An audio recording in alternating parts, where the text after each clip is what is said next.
今日同大家分享一件緬甸玉，題材係童子獻壽。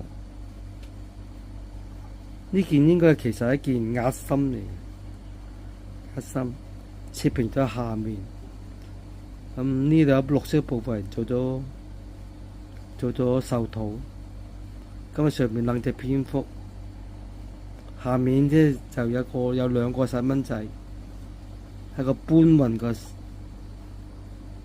壽桃嘅情景咯。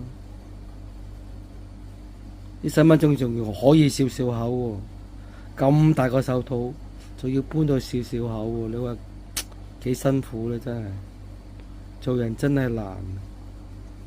其實某個程度咧都辛苦嘅，都仲要笑笑口，做人真難哦。可以啊，而家睇翻都幾得意